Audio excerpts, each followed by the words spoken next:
Now, I want to talk about someone else. Elon fucking Musk, dude. Elon Musk had a brand new MSNBC interview that I haven't watched, but I think it's supposed to be kind of hilarious because he basically says, yeah, I'm not going to spend money on politics anymore. Like, he's just abandoning ship and running to flee to save Tesla. Hey, sorry, dog. What's up? I just want to know what you think of my L acres? Yeah, I love it. Are you It was a very... the interview's over? I should have worn it in the interview. Yeah. I should have said, hey, Gavster, what do you think about this? I just want to say, when I went, after I bought it on like Vegas, like I walked into the hotel and the reception lady was just like, I have a question for you. Okay. Can I have that? Yeah. Wait, you asked that? She asked that to me. She asked that to and I was like, you. no, it's for my husband. Yeah, you can't give this away. No, hello. Thank you for this, but the Lakers are out, Yeah, so but- I have to. It's okay, next year. Next year when Luka gets less fat. Come on, Luka, workout time. Broccoli for Luka. That's my fucking motto. Get my Luka some burger. Will you have a Chili's date with Newsom? Dude, I do feel like I really pushed the podcast. I asked it once, he laughed, I asked it again. And that's what you're gonna do. You gotta make sure. You gotta make sure. If you asked a third time, he would have told you he passed the test and he would come on the pod. I figured he was like a genie. In conversation with Elon Musk. Hello, everyone, and Elon Musk, welcome to Qatar Economic Forum. How are you? Thank you for having me. I'll pause. In the interest of goodwill, I like that jacket. I don't like the incredibly patchy beard. I feel like you stopped shaving, like right here and right here. Fine, how are you? Very well, thank you, and very pleased to have you with us. You know, among those here in the audience in Doha are some you will know. I also do think that Elon Musk and I have the same haircut, which is kind of cool because I didn't pay for mine yet. I haven't paid for the plugs, bro. People who have backed you financially over the years. Since you last spoke here in 2022, a lot has changed in your life. You're not only running multiple companies, you were doing that then, but now you also have a role in government. So first of all, I hope you won't mind if from time to time I have to move you from one topic to another because we have a lot to cover in the time we have. That will be all right? Okay. Yes, well, let's start then with exactly the fact that you now have this combination of being a CEO and having a role as a government advisor. Tell me about your week. How does it work? What's the split of your time? If he doesn't mention that he tweets 40 times a day, if he tries to act like all of that is work, I'm going to crack. Also, what about, how did you get to the top of Diablo ladder? Okay? How did you get to the top of PoE ladder? Well, I travel a lot. So I was in Silicon Valley yesterday morning. I was in LA yesterday evening. I'm in Austin right now. You were in LA yesterday evening and you didn't stop by? You didn't come on the lemonade stand? You didn't fucking... I'll be in DC tomorrow. I'll be there, having dinner with the president tomorrow night, I believe. And then a whole bunch of cabinet secretary meetings, and then back to Silicon Valley on Thursday night. But I mean, the balance of your time, is it, well, clearly it's a lot, but is it still the case, as you said a while ago, that it's about 1 to 2 days a week on your government work? Yeah, that's correct. And what does that mean for your corporate life? Because if we start with Tesla, the company has suffered in recent months what you've called blowback. So what is your plan for turning that around, the declining sales picture? And by what stage do you think you're going to be able to turn it around? Oh, it's already turned around. Oh, good. Give me some evidence. Oh, I didn't know it was solved. Easy. Fucking clap. Wait, my goat? He just turned it around. Okay. Yay. I would say the stock is back. I would say the stock is doing well. I would say that, as per usual, has gotten divorced from the fundamentals yet again. I mean, the sales numbers are still down. I would be shocked if we get a massive bounce back in Q2 that shows that all the sales are, but Evidence for that. I've just been looking at the sales figures for Europe in April, which show very significant declines in the big market. That's what I was getting at, Elon. April's not that long ago, and all the sales are down. So, like, can you tell me how it's fixed? Europe is our weakest market. We're strong everywhere else. So no, our sales. Bro, I'm quite sure the sales are down in China too. Maybe in America. I don't have any recent data. but I'm quite sure they're down in China, and I'm quite sure they're down in Canada. So maybe the USA Are doing well at this point. We don't anticipate any meaningful sales shortfall, and obviously the stock market recognizes that since we're now back over $1 trillion in market cap. So, Bro, it's so fucked up to whenever the stock is down, be like, it's fucking fake, doesn't mean anything. And when it's up, being like, well, that's proof. It's proof it's a good job. No, dude, listen, the people buying this stock market dip are like 100% retail. And I'm not exaggerating. What I'm telling you is that retail buyers have never bought the dip harder. It's never been a higher percentage of retail. It's never been, so like maybe it'll be okay. I'm not going to fucking predict the future of any stock market. But I want you to know that like the risk level is rising and rising as the smart money or the Wall Street money flees. They're slowly pulling out, or overseas investors are pulling out. And the only people left are retail investors. They're holding the bag. By the end of this, it's going to be a surge with only retail holding the bag. And then if it falls from there, it's cooked. Maybe it goes up forever. Maybe it's fine. I'm just saying the market is heavily propped up by retails who've been trained to buy the dip. the market is aware of the situation, so it's already turned around. But sales still down compared to this time last year. In Europe. In Europe, okay. And yes, but that's true of all manufacturers. No. There's no exceptions. There is exception. does that mean No, for EV sales, for example, are up in Norway and Denmark, but Tesla sales are down, which means they're buying more EVs, but they're not buying Teslas. In China, EV sales are way up, but they're not buying Teslas. So I can't speak to every single country off the top of my head, but that's not a true statement, what he just says. It's not a true statement. mean that you're not going to be able... Does that mean... European market is quite weak. Okay, but you would acknowledge, wouldn't you, that what you are facing, okay, let's just take it as Europe, what you are facing is a significant problem. This Tesla was an incredibly aspirational brand. People identified with it. They saw it as being at the forefront of the climate crisis, and now people are driving around with stickers in their cars saying, I bought this before we knew Elon was crazy. And there are also people who are buying it because Elon's crazy, or however they may view it. So yes, we've lost some sales perhaps on the left, but we've gained them on the right. The sales numbers at this point are strong. And Well, I did a whole video on this. I'm not going to reiterate, but that's bullshit, bro. Come on. You know people in fucking Alabama aren't picking up a Tesla, bro. People on the right generally love gas cars. They're more likely to love it. They're just more likely to love their fucking truck. And Cybertruck sales are terrible. So I would just say this is not a realistic answer to the question. I think if he was more directly honest and said like, yeah, look, my involvement in politics was for a great cause, and I knew it would cause some blowback, but it was worth it for America. I don't believe any of this, but like he could say this. But as I unwind this movement, as I have mission accomplished here at Doge, I think people are going to recognize how great Tesla's product is, and a lot of this political stuff will blow over. That's like a PR answer that could at least not be a lie. You know, you could be. It's like that's what you could say. It's not true, but you could say it, and it's like open-ended. But to openly tell me like, no, every sale we lost in a left-leaning city, we've gained in a right-leaning one. It's just not true. Like everybody knows that. People trust their eyes. They know how many people buy gas cars in red states versus.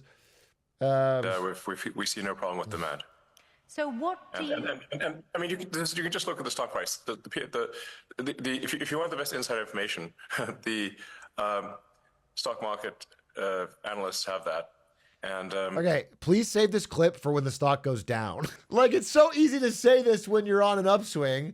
And then if it goes down, I want you to remember that, like, okay, the stock market is the perfect source of truth. Stock wouldn't be trading near all-time highs if it was not, if things weren't in good shape. They're fine. Don't worry about it. Okay. I was citing sales figures rather than share price. Well, tell me then how committed you are to Tesla. Do you see yourself, and are you committed to still being the chief executive of Tesla in 5 years' time? Yes. No doubt about that at all. Well, No, I might die. Morbid. Okay, short of that. Maybe see if I'm dead. So there's a slight amount of time. Does that mean that the value of your pay doesn't have any bearing on your decision? Oh. Well, that's not really That's a funny question. So she asked him first, are you going to be here in 5 years? He said, yes, for sure, unless I die.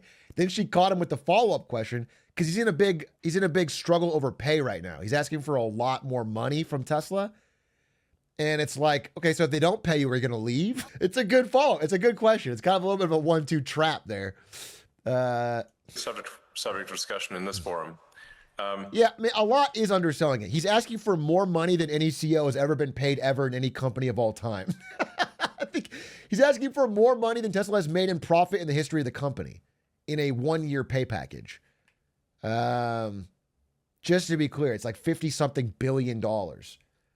And I think he deserves more. Okay, I honestly think he deserves more for what he's done for this country. But I think obviously there should be compensation for if something incredible is done, that compensation should match that something incredible was done. But I'm confident that whatever some activist posing as a judge in Delaware happens to do will not affect the future compensation. This is the judge who twice struck down the $56 billion pay package that was awarded to you. I think the value on the current value of stock options. Yeah. Not a judge. The activist who is cosplaying a judge in a Halloween costume. Okay, that's your characterization.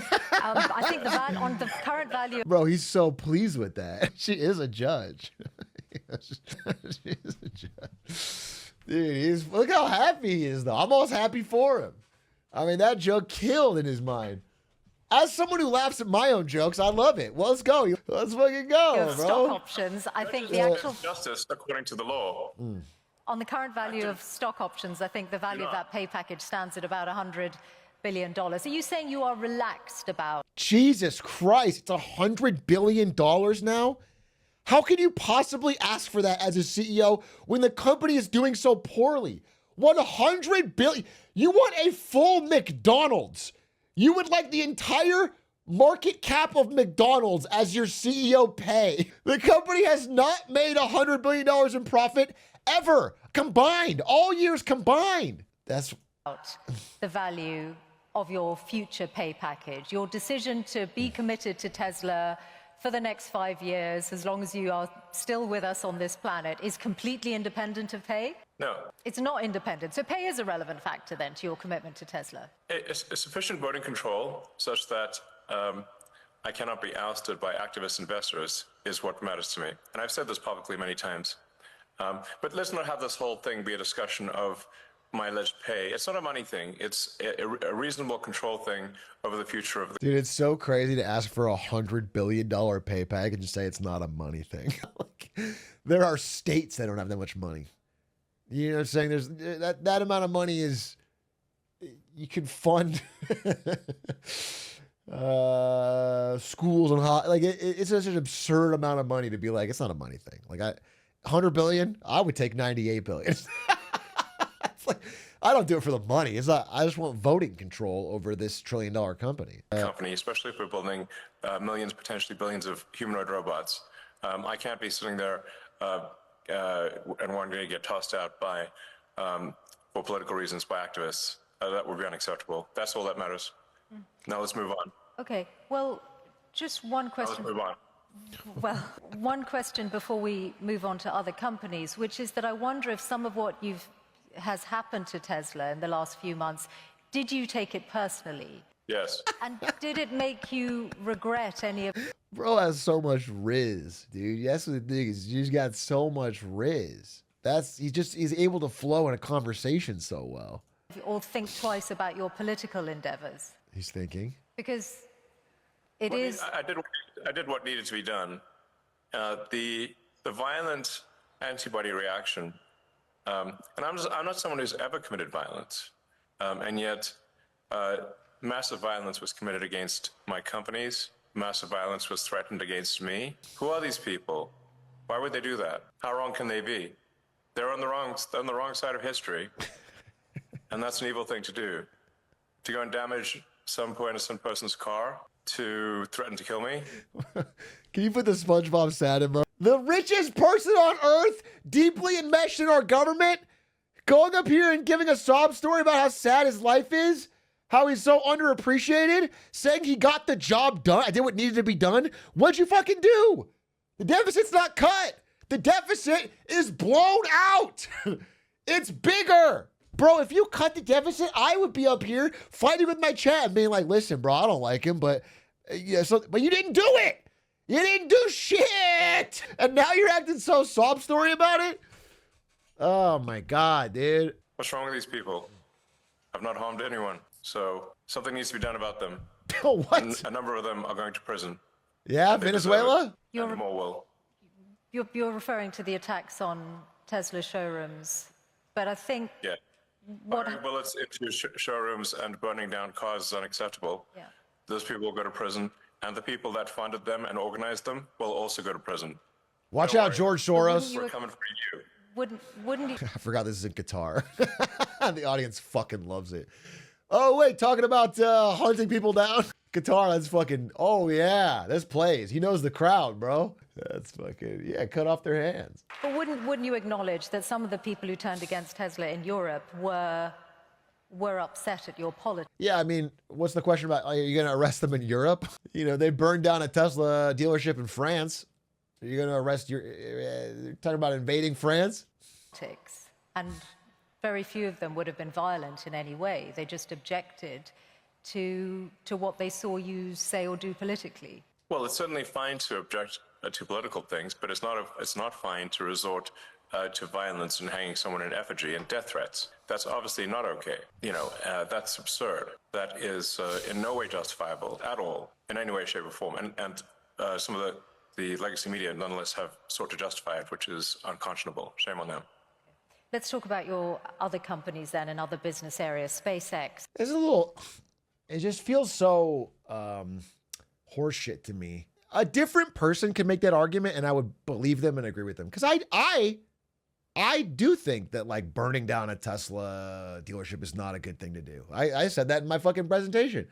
But like, if this person saw a Joe Biden effigy, Elon would retweet that shit and go, Lamau, 3 laughing faces. You know what I'm saying? Like, it feels so fake. It feels, it's this weird, like, ask for respectability too late. It doesn't feel authentic at all from Elon. I would appreciate it more if he was just honest. It feels it feels crybolly. Yeah.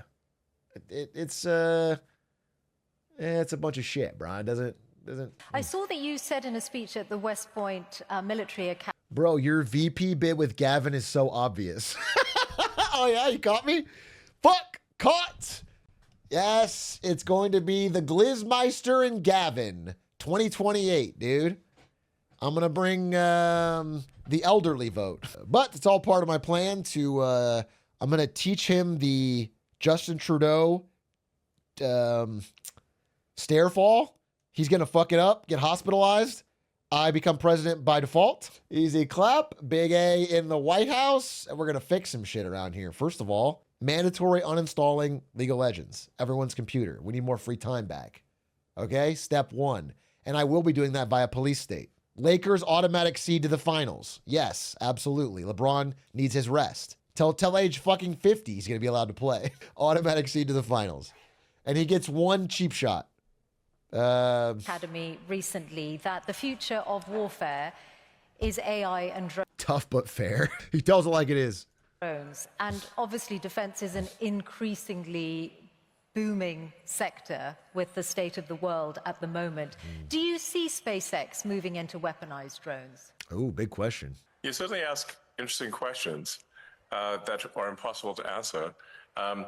It's impossible to answer? She asked you directly if SpaceX is going to make weaponized drones, and you rolled your eyes, laughed, and said it's an impossible question. Feels like a easy, nope, we're not doing that. We're doing Starlink internet. Dude, what's crazy is what I don't get is if I'm in Elon's position, why doesn't he just do what he's done before and lie? Like, or Google, when they say don't be evil, then quietly get rid of that. Do you know what I'm saying? Like, why can't I just be like, no, we're not making weaponized drones, and then later be like, change my mind. Why I gotta be consistent? That's crazy. So no, SpaceX is it's the space launch leader. So SpaceX doesn't do drones. SpaceX builds rockets, satellites, and internet terminals. Great. So SpaceX has a very dominant position in space launch. So of the mass launch to orbit this year, SpaceX will probably do 90%. China will do the half of the remaining amount, so 5%, and the rest of the world, including the rest of the US, will do about 5%.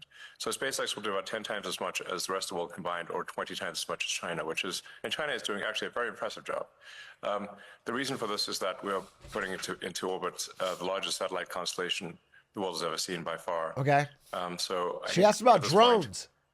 About approaching 80% of all active satellites in orbit are SpaceX.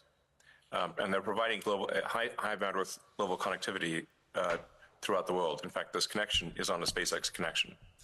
So I think this is a very good thing because it means that we can provide low cost, high bandwidth. Bro, the question was, are you going to make weaponized drones? And he's doing an ad read. Like, I have to skip ahead. This is just an ad read. Internet to parts of the world that don't have it or where it's very expensive. And I think the single biggest thing you can do to lift people out of poverty and help them is giving them an internet connection. Because once you have the internet connection, you can learn anything for free on the internet.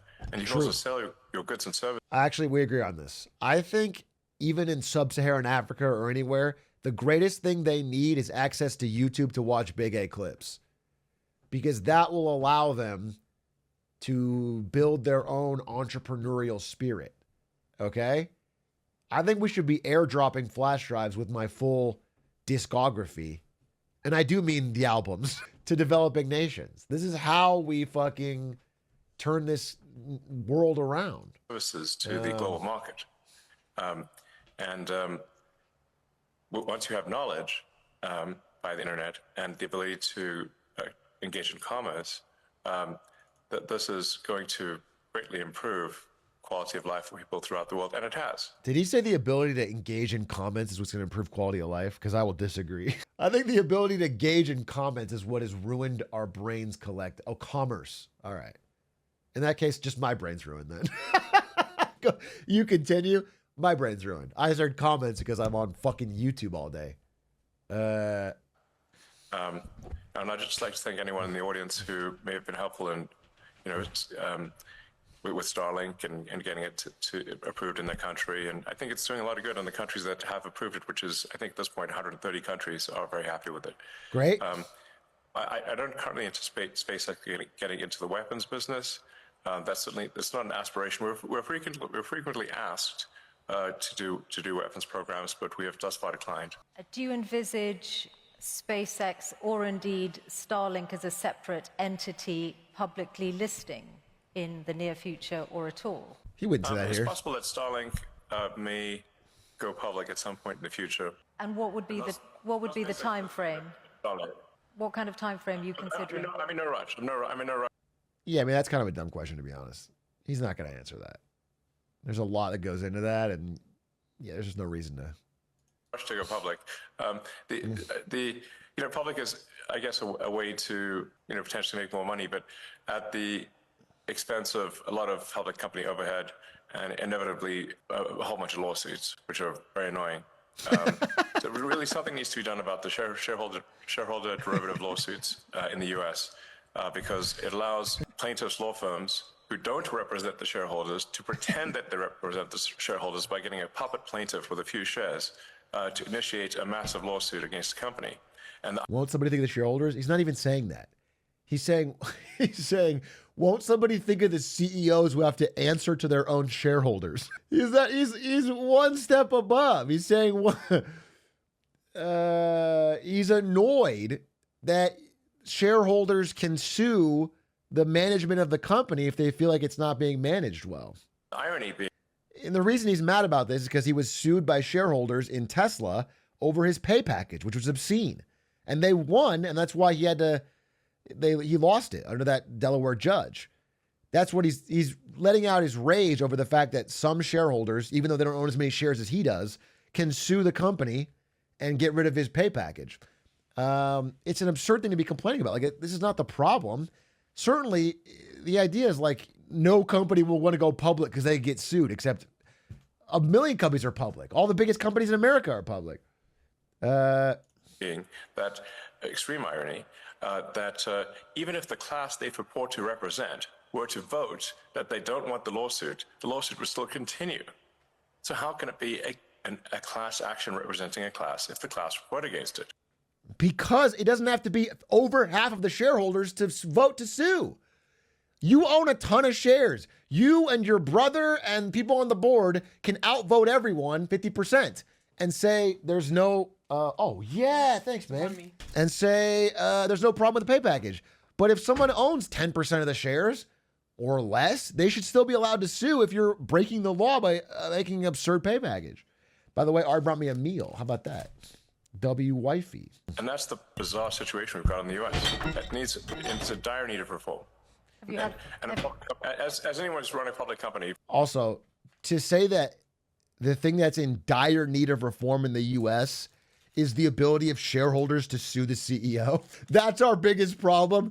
The average person in America is fucking screaming for CEO shareholder reform. That's what's holding our country back. Nothing is more dire. We've experienced this. It's an absurd situation that needs to change. Well, do you think Donald Trump might change it? You've certainly got his ear. I imagine that you've put this to him. Is this something you're trying to change before any Starlink IPO? Well, it would need a law to be passed. The trouble being that you need 60 Senate votes, and the Democrats will vote against it. The plaintiff's bar is, I believe, the second largest contributor to the Democratic Party. That's the issue. At the state level, this can be solved. And I should say, Texas recently passed a law which, at least at the state level, made it much more reasonable, because you have to get at least 1 in 33 shareholders to agree that they are part of a class of shareholders. 3%. This will really help with frivolous lawsuits. Okay. Let's talk about AI, which is in so many of your businesses and in all our worlds in different ways. It's one of the big changes, the development of generative AI, since you last spoke to this forum 3 years ago. You're in this space, of course, with Grok, which almost everyone will know. You co-founded OpenAI and then left, and you've obviously got a legal battle with OpenAI and Sam Altman. I wonder if you could say something about the status of that, because you were together in Saudi Arabia with the president last week, with Sam Altman, in the same place at the same time. Sam was in the neighborhood. Okay, so does that mean you... Holy shit, did he just brag about hanging out with the president while Sam Altman wasn't there? Week with Sam Altman. In the same place at the same time. Sam was in the neighborhood. Okay, so does that mean you are pushing ahead with the lawsuit against OpenAI? Yes. So look, I came up with the name OpenAI as an open source and as a nonprofit, and I funded OpenAI for the first roughly $50 million, and it was intended to be a nonprofit open source company, and now they're trying to change that for their own financial benefit into a for-profit company that is closed source. So this would be like, let's say you funded a nonprofit to help preserve the Amazon rainforest, but instead of doing that, they became a lumber company, chopped down the forest, and sold the wood. This is a great metaphor, except I actually know what happened here because I made a video on this too. Elon Musk also wanted it to become a for-profit company with him at the head. That was one of the reasons he was initially kicked out. He did help fund it as a nonprofit, but then as it was growing, he wanted to change the company so that he would have total control. And that was the reason they had a difference of opinion, split off. Now, I do think OpenAI is not a company I have a lot of love for. They have a weird governance. They do have a problem with a weird corporate structure that's like fake nonprofit. I agree. But I don't think Elon Musk was some big advocate of that. I think he just wanted more control over it. That was it. That's what.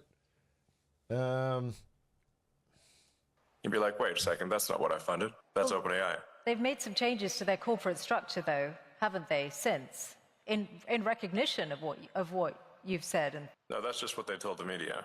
okay.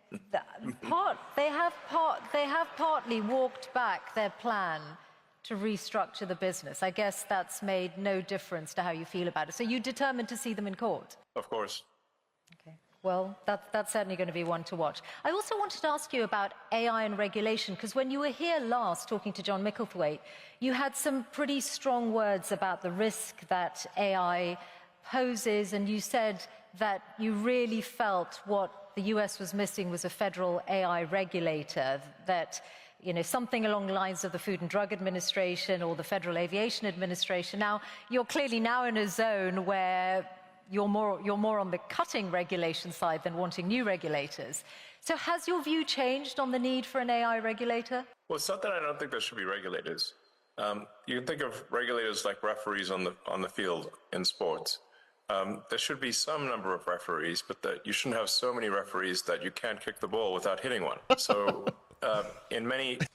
I mean, for sure. For sure.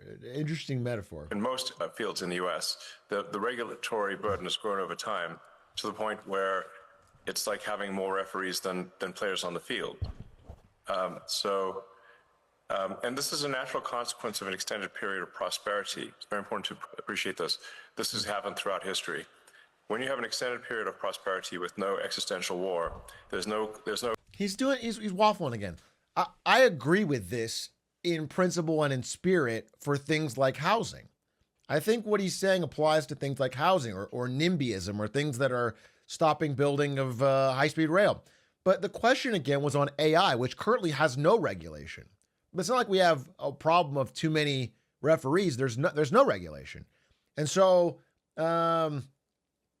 it's just a weird stock answer to give that doesn't apply to the question being asked, which is like, hey, where do you stand currently? Because you've said different things at different times on AI regulation. Should it be, I mean, again, we have a problem with new technologies, things like Uber, etc., where we're too late.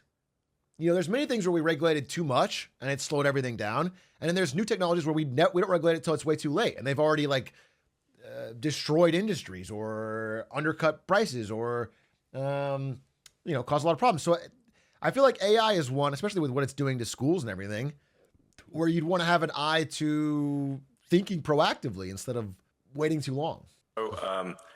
Cleansing function for unnecessary laws and regulations. So what happens is that every year, more laws and more regulations are passed because legislators are going to legislate, regulators are going to regulate, and you will get the steady pile of more and more laws and regulations. I want one more smart thing. Like, here's an example. Imagine if you had an AI chatbot that reached 100+ million people. Let's call it Grok. And let's say you personally hard-coded it for a 4 or 5 day period to only talk about white genocide in South Africa, regardless of the question. Would it be okay for there at least to be a fine for that? Would there be some sort of forcing function that allows a company to not just push whatever agenda they want through a mass market chatbot? Is there any possible discouragement that you could have from the government to make sure someone doesn't just abuse the widespread control of an AI agent? I guess that's an interesting question that would be worth asking. Over time, until everything is illegal. And let me give you an example of a truly absurd situation. Under the Biden administration, SpaceX was sued for not hiring asylum seekers in the U.S. Now, the problem is it's actually illegal for SpaceX under ITAR, International Traffic in Arms Regulations, to hire anyone who is not a permanent resident of the United States, because the premise being that they will take advanced rocket technology and return to their home country if they're not a permanent resident. So we're simultaneously in a situation where it is illegal to hire asylum seekers and is also illegal to hire asylum seekers. And the Biden's Department of Justice chose to prosecute us despite both paths being illegal. damned if you do, damned if you don't. But my How question absurd was specifically about a regulator for AI, which you said 3 years ago was needed, and you said we need to be proactive on the regulation of AI rather than reactive. Have you changed your mind on that? No, of course not. No, of course not. What I'm saying is that there should be some referees on the field, a few referees, but you shouldn't have a field jam-packed with referees such that you could not kick a ball in any direction without hitting one. So the fields that have been around for a long time, such as automotive, so aerospace, He loves his sort of metaphor. food and drug industries, are over-regulated. But the new fields, like artificial intelligence, are underregulated. In fact, there is no regulator at all. So there should be. So Do you still think that? Yes, I'm simply saying, which I think is just basic common sense, that you want to have at least you want to have a few referees in the field. You don't want to have an army of referees, but you want to have a few referees on any given field. Bro, I can't figure out his stance on the number of referees. I wish he was more clear about it. Does he want a lot of referees, or like he's just in any given sport? He's being or so any subtle. Given arena, industrial arena, to ensure that public safety is taken care of. But you don't want to have so there's a proper number of referees. Like I said, it's actually very easy to visualize this when compared to sports. If the whole field is packed with referees, Bro, I get it. I fucking get it. I fucking get it, bro. The referees understood. You can't kick the ball because there's too many referees. I fucking get it. that would look absurd. But if there were no referees at all, your game's not going to be as good. Okay, so let's then talk about your new world, your role advising government. You are in this unique and unprecedented... Dude, I got to give him a W there. She asked a question. He jammed home the referee metaphor 5 or 6 times, and then she moved on. Like she tried a couple times to get him to answer, and he just fucking... That's incredible. He just got through the question by repeating the referee thing over and over. Position of having billions of dollars worth of contracts with the federal government, the referee yourself, defense, mostly through SpaceX, and also now an insider's knowledge of it because of Doge. Can you see that there is conflict of interest or a potential conflict of interest in broad terms just through that very fact? That's a fair question. I don't think so, actually. There have been many advisors throughout history and in the U.S. government and others who have had economic interests. And I am simply an advisor. I don't have formal power. And that's it. The president can choose to accept my advice or not. And that's how it goes. If there's a single contract that any of my companies have received that people think is somehow not was awarded improperly, it would immediately be front page news. To say the least. And if I didn't mention it, certainly my competitors would. So if you're not seeing that, then clearly there's not a conflict of interest. There's another way, though, to look at it, that, for example, you have many competitors, whether it's companies like Boeing or companies who would like to do more of the kind of work you do for NASA, Blue Origin, Rocket Lab. And because Doge is in every federal government department, you or people who work for Doge, and you are the driving force behind it, have an insight into those companies' affairs and those companies' relationships with the federal government? Pretty good question. No, all we do is we review the organization to see if the organization has... What she's not understanding is that when you play sports, you don't want too many referees on the field. Because then if you kick the ball, you won't even be able to, you can't get past the referees. I think she's not, do you notice how she's like completely not understanding that? Like if you have a few referees, what you can do is you can play the sport the way you want to play it. But when there's too many of them, I think I'm just noticing a weakness on her end. Departments that are no longer relevant. And then are the contracts that are being awarded good value for money? In fact, frankly, the bar is not particularly high. Is there any value for money in a contract? And if there isn't, then we make recommendations to the secretary. Okay, but her question is very obvious. It's like, if you're the one deciding whether a contract is valuable, you're not going to pick the Tesla or Starlink ones to cut. You're not going to be like, well, we shouldn't have a Starlink contract. That's not valuable. The government's not getting its money worth. That's a conflict of interest because you're a billionaire who has businesses that rely on government revenue. And you're the one deciding whether those contracts are worthwhile. It's a simple question. But I guess you're a good referee. So the secretary can then choose to take those. In your metaphor, though, wouldn't it be weird if one of the players on the other team was also the referee, the lead referee? Okay? Imagine it's fucking Ronaldo v. Messi, and Messi gets a whistle, and he can call it whenever he wants. It messes up the contest. Now, do I think LeBron James should be given a whistle? Yes. Should he be allowed to call fouls? Yes, absolutely. He's an experienced player. He's the GOAT. Do I think Luka should get one too? Probably, yes. But I just want to understand whether we agree ideologically on that. Those actions or not take those actions, and that's it. And then any action that is as a function of Doge is posted to the Doge website and to the Doge.gov or at Doge handle on the X platform. So it's complete transparency, and I've not seen any case where, to the best of my knowledge, yet again, not complete transparency, because on that website, so many of the supposed savings, when you click into them, don't have any details attached, or they don't have the contracts attached, or the contracts say a different number than what you're claiming. And so it all adds up to a different number than your top line claim, and it doesn't feel very transparent. It feels performative yet again. So, and you know, that's not just me saying. There's like many news organizations, NYT, FT, Bloomberg. They've all done this deep dive to try and track down whether the savings you're saying are actually happening, and they're finding a much smaller number. There's even been an accusation of conflict because it is completely and utterly transparent. That's it. And what about the international dimension? Now, let's think about Starlink. Starlink is obviously a very, very good internet service. It's sought after all over the world. It's critical to the front line in Ukraine. It is also... Does anyone here have Starlink? I have heard that it's good. Is anyone here on Starlink internet right now? I've heard nothing, generally nothing but good things. I've heard good things.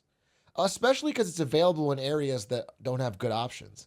Again, internet is one of those areas where, like, man, even a fucking modicum of competition would be such daylight to this rat-infested industry. So I don't have any problem with Starlink doing what they're doing with internet. I think the problem is when Elon Musk uses his government influence and connections to get other governments, Italy, etc., to sign these massive multi-billion-dollar Starlink deals. He wouldn't be able to take these meetings. He wouldn't be able to see these people. He wouldn't have this connection if he wasn't in government. It just... this sounds a little old-fashioned nowadays when nobody seems to care. But, like, back in the day, they made Jimmy Carter sell his peanut farm before he could be president. Most government advisors, even fucking Rex Tillerson in the first Trump administration, he had to, like, divest from his oil interests because he's managing U.S. energy policy. And so it's like, I don't know why we forgot that if you don't make people do that, they will have huge financial conflict of interest. And if you ask them about it, they'll lie. Of course they will. Had more contracts coming its way, and there is some evidence that companies are allowing access to it because they want to be close to the Trump administration and send the right signal. So Bloomberg broke news today that the South African government is working around the rules on black ownership in order to allow Starlink in, and that is being done on the eve of the visit that President Ramaphosa is going to make to the White House. Do you recognize that as a conflict of interest? No, of course not. First of all, you should be questioning why are there racist laws in South Africa? That's the first problem. That's what you should be attacking. It's improper for there to be racist laws in South Africa. The whole idea with what Nelson Mandela, who was a great man, proposed was that all races should be on an equal footing in South Africa.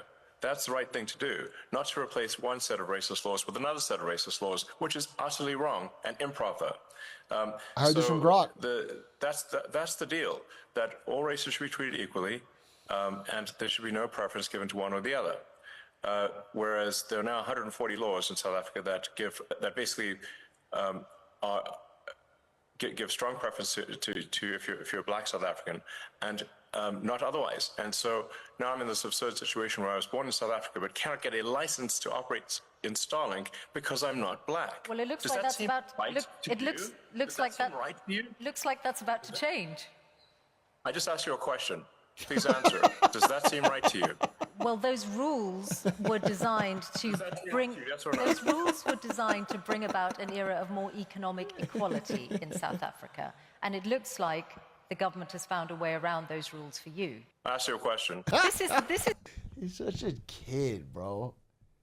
I can't believe this is the richest man in the fucking world. It's crazy. It's crazy. What's extra annoying about this to me is like, if this were a different country in Africa who had, listen, I don't know what's going on in South Africa. I really don't. I assume he's exaggerating, but even if he isn't, if it was any other country in like a reverse situation, his normal response would be, this is not America, who gives a shit? It's not our problem. That's what the general stance has been about most of it. If it's not America, why the fuck are we caring? But because he has personal business interests in South Africa, because he's from there, he's made it like a big discussion point for the U.S. government to get involved in South Africa's laws about their business policy.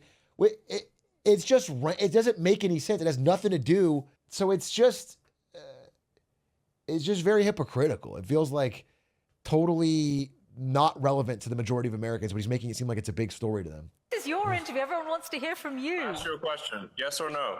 Not Racist for me. laws, yes or no? Not for me to answer. I have got a question for you about your government must work like though and the racist laws, amount of then. savings. Why do you like racist laws? This is not for me to answer. Come on. Yes, it is. Now you wouldn't be trying to dodge a question.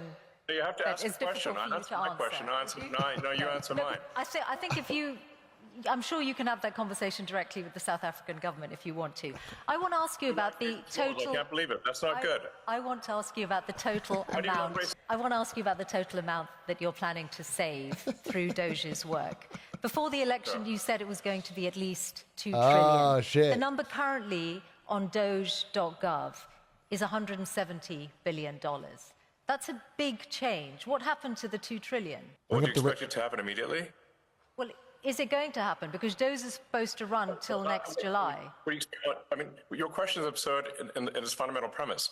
Are you assuming that on day, within a few months, this an instant $2 trillion saved? No, I'm not at all. I'm just asking, is that still your aim So, then? Is it have we still not your made aim to good get to progress $2 given trillion? the amount of time? Have we not made good progress given the amount of No, time? no.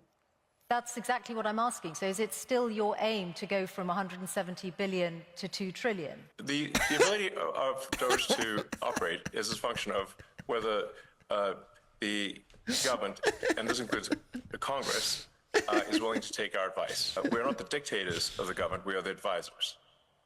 And so we can advise, and the progress we've made thus far, I think, is incredible. The Doge team has done incredible work.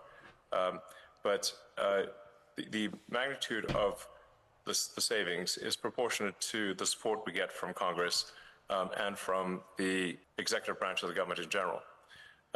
So it's Trump's So- fault. We're not the dictators, we are the advisors.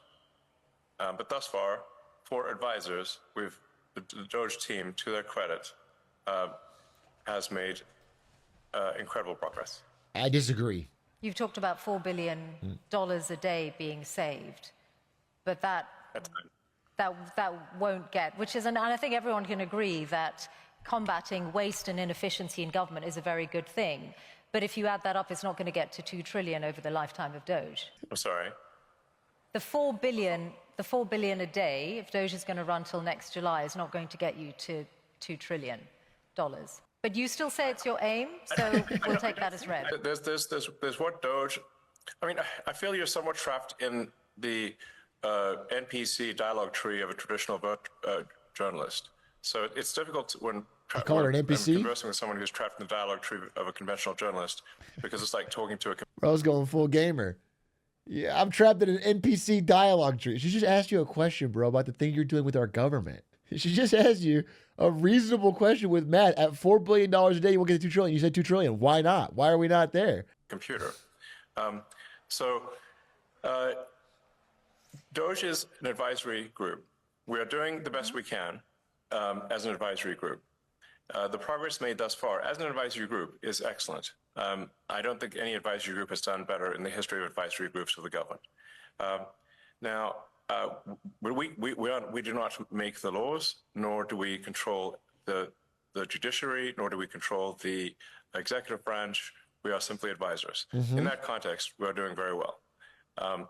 Beyond that, we cannot we cannot take action beyond that because we are not. Okay, well, I think her question is about this weird about face, because in the, lead up to Doge, you're up on stage talking about how we're going to easily cut $1 trillion, maybe $2 trillion. Then it was confidently $2 trillion and all this. And now it's like, well, it's not our fault. We're just advisors.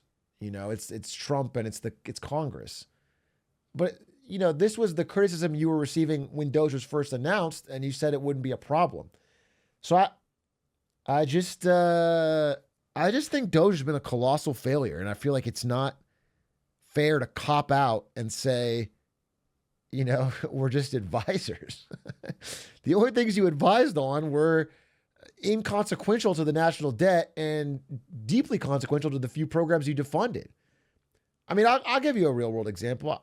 I don't know if I can say this. I shouldn't. I'll say it, but it's for a good cause, all right? Ari is a much better person than me. Ari's a much better person than me. And Ari, every week, volunteers to teach kids how to read. I have not told anybody this. But Ari goes to schools and teaches kids how to read. And that program, recently, she showed up and they said she couldn't do it because it got defunded. She just is out of the blue, by the way. She just started doing this. It got defunded. So now when she shows up, they don't have funding and they can't just leave an adult with the kid, even though she's doing it for free. So the kid she was seeing regularly, she can't see that girl anymore and teach her. It's just crazy. It's like, and did that save the government any money? No, no. It was this weird random fucking cut by Doge that again has done jack shit. Like the deficit is so much bigger. And once this big, beautiful bill gets passed, it's going to be massively bigger. So it all just feels like stupid cloud cover for tax cuts. They cut funding for a free thing. I asked the same question. I was as dumbfounded as you are.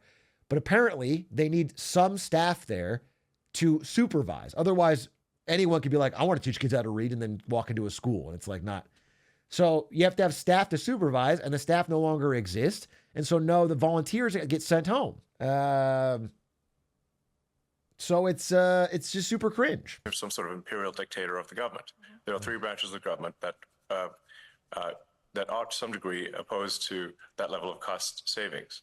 But nonetheless, let's not criticize whether there's $4 trillion, and instead look at the fact that $160 billion has been saved, and more will be saved too. And as I said, I think everyone can agree that cutting waste and indeed fraud in any government and being responsible with taxpayers' money is a very good thing. So yes. I can see that you're proud of that work. I do want to ask you about USAID and the comments that Bill Gates made the other day, and I know that you called him. Yeah, he's a huge liar. I know you've said that already. That's wondered. Also, what did he call Bill Gates? What did he say? He's a huge what? The comments that Bill Gates made the other day, and I know that you called him. Yeah, he's a huge liar. Huge liar. I know okay. you've said that already. Also, and I'm just. Who does Bill Gates think he is to make comments about the welfare of children, given that he frequented Jeffrey Epstein? Okay, well. No, they love that. He said he regrets those, and he spent a lot of his own money on. Listen, I'm not gonna defend fucking Bill Gates. I'm sure he got divorced from Melinda. Maybe he wasn't those fucking flights. But the flight logs also have Donald Trump, bro, and you're pals with him. So it again feels kind of hypocritical. On philanthropy around the world over the years. My question to you is, have you looked at the data to check if he might be right that the cuts to USAID might cost millions of lives? Yes. I'd like him to show us any evidence whatsoever that is true. It's false. What we found with USAID cuts, and by the way, they haven't all been cut. The parts of USAID that we found to be even slightly useful were transferred to the State Department. So they've not been deleted. They've simply been transferred to the State Department. But many times over with USAID and other organizations, when they've said, oh, well, this is going to help, children, or it's going to help some disease eradication or something like that. And then when we ask for any evidence whatsoever, I say, well, please connect us with this group of children so we can talk to them and understand more about their issue. We get nothing. They don't even try to come up with a show orphan, meaning like this sort of like, well, can we at least see a few kids? Like, where are they? If they're in trouble, we'd like to talk to them and talk to their caregivers. Okay, well, and then we get nothing as a response because it's what we find is an enormous amount of fraud and graft. Okay, let me put this example to you. Very little of it actually gets to the kids, if anything at all. Okay, let me put this example to you because you grew up in South Africa, so you'll know the impact of HIV/AIDS well. And this is why I asked about the data. The US led on international efforts to combat HIV/AIDS treatment, prevention, and there's an initiative called PEPFAR, which is credited with saving 26 million. I like this interviewer because she brings follow-ups and data. The answer like that from Elon Musk is one of those answers that you normally can't say anything to. You just unless you are deeply in the weeds on specifics, it's just a fucking story from him. I can't verify if it's true or not. I'm not the fucking head of USAID. I have no idea. I don't know. And part of it rings true, right? Most people would agree that there's obviously some graft somewhere of people who are taking money. It just sounds true that people are taking money, but obviously some of it is being used for useful purposes. And I don't think Elon Musk is the guy to make that distinction. Clearly not the best guy to be the referee in this case. So I'm appreciative that she has some follow-ups because it's annoying to hear answers like that to questions when you can't say it. Like I can't give you a specific. I don't know. But I get the feeling that you are also misleading me. In the way that people in your story are misleading you, I think you are also misleading me in your answer. Especially because the things I do know about earlier in this call, you have openly lied about. Like the things I did know about regarding Starlink and with regarding Tesla, I could tell you lie. So it just makes me not trust you on this, even though some part of it does ring true. Lives in the last 20 years. It was part of the foreign aid freeze, then there was a limited waiver. Its services are disrupted, and UN aid says if permanently discontinued, there will be another 4 million AIDS-related deaths by 2029. So if you look at that example, which is backed up by data, in 2023, 630,000... It's kind of like if the referees had AIDS and they were blocking the goal, so you couldn't. So they also have AIDS, but also you can't score the goal. Is this making sense? I feel like if you say about it through a referee lens, then okay. Some people died of AIDS-related illnesses. Then perhaps Bill Gates' figures are not wrong. Millions of lives could be lost. First of all, the program, the AIDS medication program is continuing. So your fundamental premise is wrong. It is continuing. Now, do you have another example? Elon, not in its entirety. It is false. Not in its entirety. False. There's a limited waiver, and UNAIDS have said that not all of the services that were previously funded by USAID are continuing. So that's why I put that example to you. Okay, well, which ones aren't being funded? I'll fix it right now. Okay, well, actually, they're all on the UNAIDS website, so you'll be able to see them. But mostly they are to do with prevention. And for example, the rollout of a drug called lenacapavir, which was hailed as one of the biggest breakthroughs. Dude, mad respect to her for having lenacapavir on top of the dome, because that's such a disingenuous way to fucking criticize. Which ones? Which website? Just keep drilling down until they don't have the answer, then you can smugly smile and be like, I fucking showed you. Incredible to know a specific drug? Because that shouldn't be the requirement to ask this question. It's a very fair question, and he's fucking nut-ing. Against AIDS for many years, which came out last year. So if you are, perhaps, I'm sure UNAIDS would be delighted if you're able to look at that again. Yes, well, if in fact this is true, which I doubt it is, then we'll fix it. Okay, fine. So finally, your political influence. I wondered whether you have decided yet how much you're going to spend on the upcoming midterms. Is it, you spent a lot more money on the last US election than you envisaged when you were speaking here 3 years ago. Are you going to continue to spend at that kind of level on future elections? I think in terms of political spending, I'm going to do a lot less in the future. And why is that? I think I've done enough. Is it because of blowback? Well, if I see a reason to do political spending in the future, I will do it. I do not currently see a reason. What about political influence beyond the US? How often do you speak to President Putin? Oh, well, that was the big headline I saw. I mean, to be honest, I didn't say much. That's because, 2024, 6 months before the election, he said, I'm not going to donate money to either candidate for president. 6 months before the election. And then, of course, he turned out to donate $300 million to Trump. So there's no holding him to this. But I will say that there's a reasonable argument to be made that he'll never admit it here, but that he is trying to ease back from Doge, ease back from political spending because it is damaging his company so severely. I don't trust him when he says that Tesla is back on track, all good. I don't think the numbers bear that out. I think there's been a nice retail dip buying for the stock, but in general, the longer-term trend is negative as the sales continue to decline. So I think he's going to try and fix that before he jumps back into crazy spending. Additionally, he did a ton of spending for the Supreme Court thing in Wisconsin. It was Wisconsin, right? And lost that race pretty handily. So there's also an argument to be made that him spending actually hurts the team he's for, which would also make him stop. I don't speak to President Putin. You've never spoken to President Putin? I was on a video call with him once about 5 years ago. Okay. That's the only. Why would you think I speak to President Putin? Oh, you must.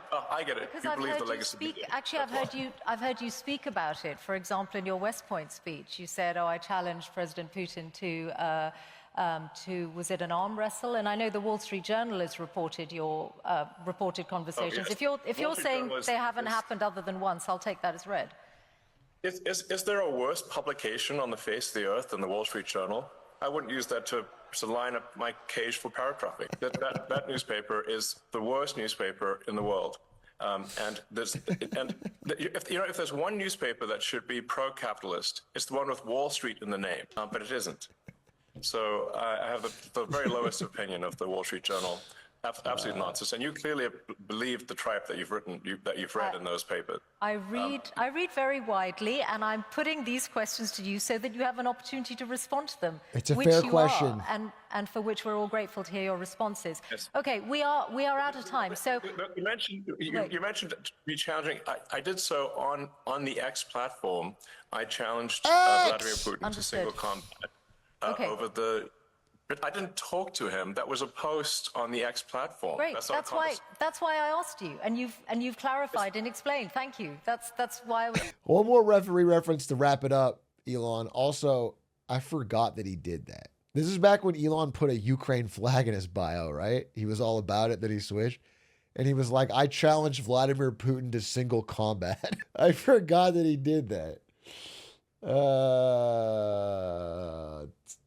Times change so quickly, huh? I was asking whether you have had reported conversations, and you said... He also challenged Mark Zuckerberg to single combat. We never got that either. He seems to be big on the challenging, but not the... You haven't, other than a video call. Okay. Typical legacy media lies. Okay, listen, I actually thought I might give Grok the last word, because when I asked Grok what your hardest challenge is, it said the strain of managing multiple high-stake ventures amid financial, regulatory, and public relations crises. And I wondered whether you recognize that character. It also mentioned a little bit about white genocide in South Africa. The stress of dealing with white genocide in the song Kill the Boer in South Africa. But And whether you do think that this is a pivotal year in your life. oh, definitely, right? Well, every year has been somewhat pivotal, and this one's no different. So, I mean, in terms of interesting things that hopefully are accomplished this year, getting Starship to be fully reusable, so that we catch both the booster and the ship, which would be the first fully reusable orbital rocket ever in history, would be a profound breakthrough, as the essential breakthrough necessarily to make life multiplanetary and ultimately become a spacefaring civilization. We've got Neuralink, which has now helped 5 patients. I'm a little annoyed she didn't bring up the Austin self-driving. That's supposed to happen in a month. He's just trotting out the Mars stuff, but I think that would be a good question to ask, especially given that, man, you guys know that just today or yesterday, Waymo is now officially doing more rides than Lyft in the cities it operates in. And Lyft has I think, I'm not kidding, 4,000% more cars. Waymo is actually growing at a kind of insane clip. I see them all over LA now. And they're accident free. I mean, the radar and LiDAR works. Now, again, I don't know if that's the long-term implications of self-driving. Actually, no. The medium term are terrible. The long term are great. The medium term are very tough economically as it displaces Uber drivers, truck drivers, taxi drivers. But in terms of the business implications for Tesla, Waymo is cooking. They're moving at a rapid pace, and they have drivers and they're making money. And Tesla still hasn't launched. Still hasn't even done the test in Austin. Restore capability using the telepathy implant, where they're able to control a computer simply by thinking. We'll be doing our first patient to restore sight with our blind sight implant, which is either end of this year or early next. In fact, that first patient might be in UAE, since we have a relationship with UAE and the Cleveland clinic there. I think what's running on the AI front, we are close to what you might call AGI or digital superintelligence.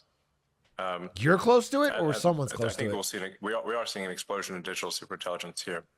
And then we've got at Tesla we'll be launching unsupervised autonomy, basically self-driving cars with no one in them, in Austin next month. Oh, there we go. So it's a big year for sure. Many other things on in the works too. Okay. I'm a technologist first and foremost. Elon Musk, thank you very much for joining us here at Qatar Economic Forum. Thank you. Wow. Thank you, Elon. Thanks, Elon. Appreciate that dialogue. Honestly, interesting. But man, I can't help but feel like some of the walls are closing in there.